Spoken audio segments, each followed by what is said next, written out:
செய்தி. வணக்கம். விவி செய்திகளுக்காக செய்திகள் வாசிப்பது ஸ்வர்ணா.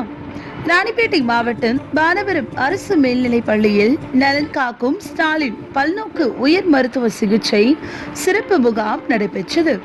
இந்த முகாமிற்கு மாவட்ட ஆட்சித்தலைவர் முனைவர் சேயு சந்திரகலா அவர்கள் தலைமையிலும் ஷோலிங்கர் சட்டமன்ற உறுப்பினர் AM முனிரத்தினம் அவர்கள் முன்னிலைமையிலும் நடைபெற்றது.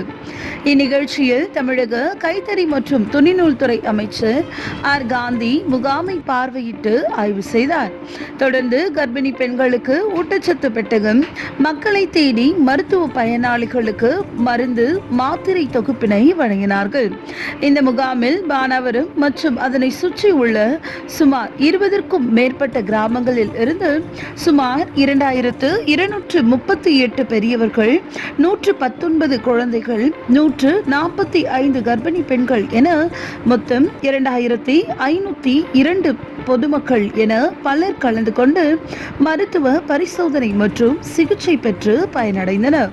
இதில் மாவட்ட சுகாதார அலுவலர், திமுக செயற்குழு உறுப்பினர் மாணிக்கம், ஒன்றிய பெரும் தலைவர் அனிதா, பானவரம் ஊராட்சி மன்ற தலைவர் அர்ஜுனன், கூத்தமாக்கம் ஊராட்சி மன்ற தலைவர் தயாவதி ராஜாராம், காவிரிப்பாக்கம் திமுக வடக்கு ஒன்றிய செயலாளர் தெய்வ சிகாமணி, காவிரிப்பாக்கம் வட்டார மருத்துவ அலுவலர், வட்டார சுகாதார மேற்பார்வையாளர், பானவரம் ஊராட்சி மன்ற துணைத் தலைவர் சரண்யா, மருத்துவ பணியாளர்கள் என பலர் உடனிருந்தனர்.